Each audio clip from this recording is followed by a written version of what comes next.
week. This is a critical run-out.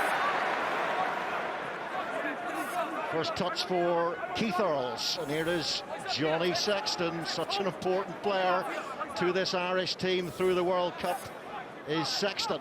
They pray that he stays fit and fresh and lively, and he looked lively there. And now it's Rob Kearney for brother Dave on the chase.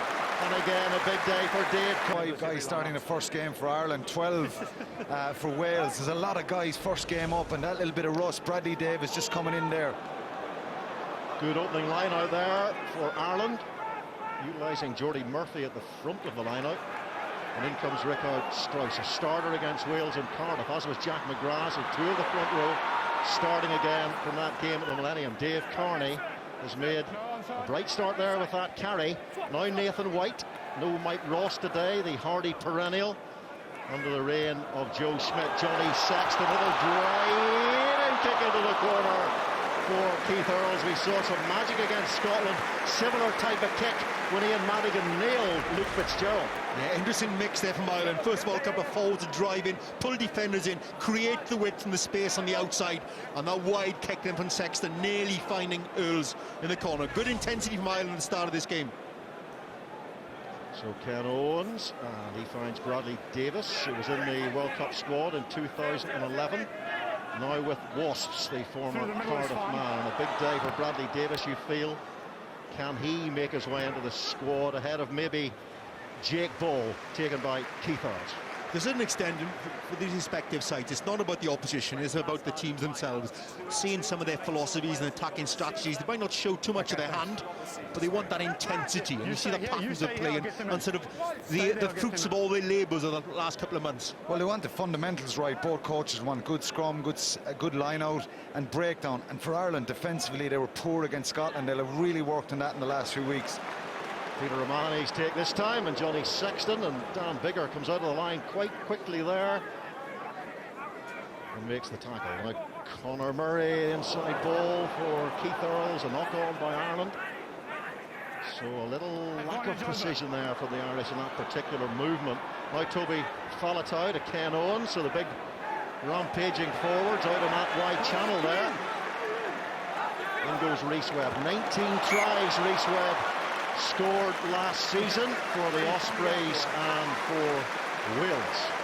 Mention the intensity both coaches will want from their teams. Defensively, in the opening fixtures, see Rhys Webb and the pace he wants to play in the game. Defensively, both Ireland and Wales had their issues in the earlier warm-up games, both in terms of line speed and in terms of making your tackles. Yeah, and I think Wales want to play at pace. Everybody knows that. That's probably why Adam Jones is not in the squad, and you know, Richard Hibbard, maybe some tight calls like that. They love to play with pace.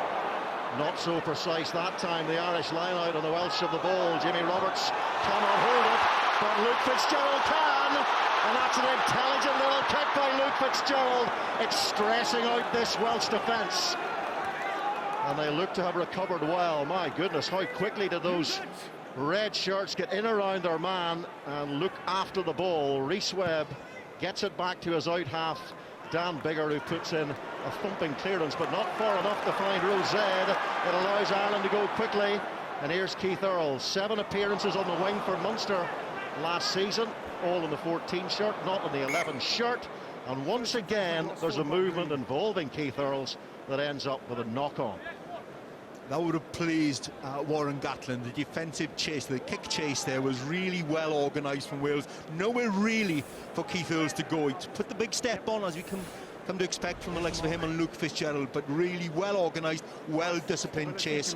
Rob Kearney's always going to look for the quick pass back in field, but the chase well organised. Look at them spreading across the field, no gaps at all.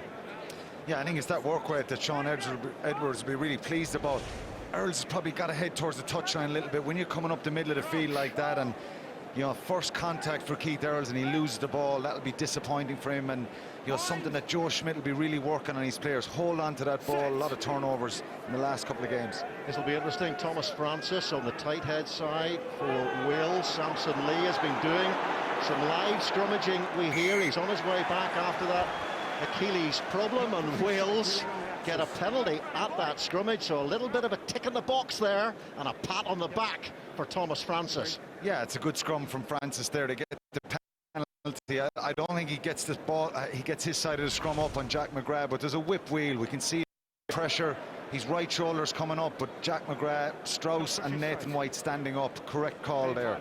He was 155 kilograms at university, was Thomas Francis. He's lost 8 kilograms in the camps in Switzerland and Qatar. Big aspect of today's game, Tom, the performance of Tom Francis. Jimmy Roberts, that first receiver, such a focal point in terms of the Warren Gatland template for Wales. And now it's Scott Williams, no Jonathan Davis, out with a cruciate injury for the World Cup and beyond. So can Scott Williams make an imprint in the outside centre shirt? Yeah. In the first game against Ireland, to bed, way off the game. Barrel chest of the Irish tight head, but danger signs. And we're going to get wide. The pull-back pass again, ball in 2 hands, just throws Jordy Murphy there. He overcommitted, over-chased. That allowed the gap on the inside. A bit fortunate, Nathan White taking his time to go back there. Yeah, and I think the problem there is Sexton comes out of his line and he isolates Nathan White and Peter O'Mahony a little bit. That'd be frustrating for Ireland. Great break through the middle then, and you know, hint of an offside, is major offside from Nathan White.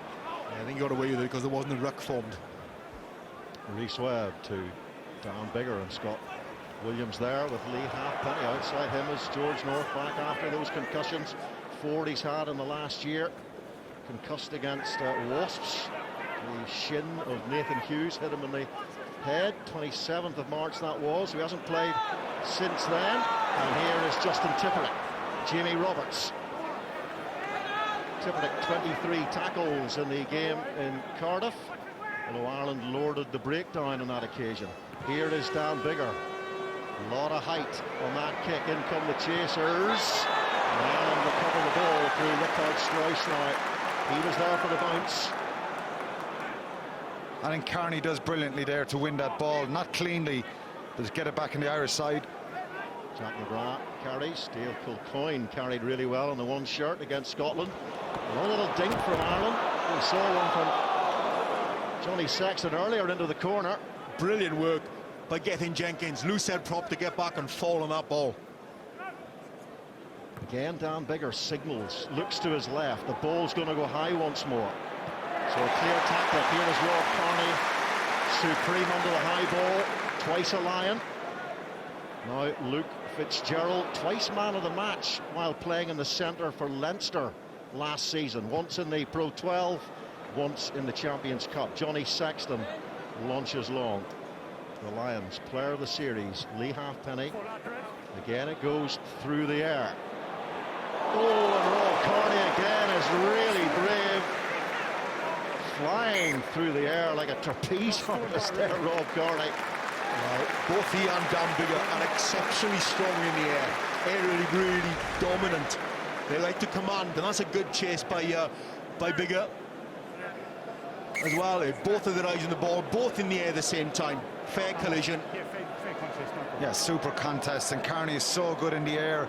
Biggar coming onto the ball, and you know, as Carney slips in his back, Biggar still fighting a great contest. Well, our first chance to go down to the gain line and hear from Scott Quinnell.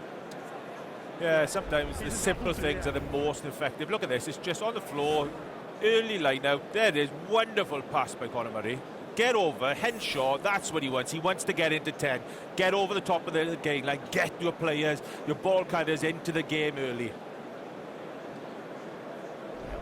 I think what I'd like to see from Ireland today is a development on the sort of the kicking game. After 2 or 3 phases, what happens then? Is there something else to come other than the kick downfield? The sides will look to go against that and drop players back and wait for the long kick downfield from Johnny Sexton. Yeah, well, I think their game is basically built around pressure and that kicking game, strong set piece, and we know that Joe Schmidt, he wants his team to perform the basics so well, but I think going to a World Cup, hopefully they will have something up their sleeve that they can develop. They did show it against Scotland when they, in the last 6 Nations games, when they needed to score tries, so hopefully at the World Cup they'll have some more of that attacking play. There aren't too many braver players in the air than Dan Biggar, and he seems to have come off worse there in the clash with Rob Kearney. Contrast in the build-up approach.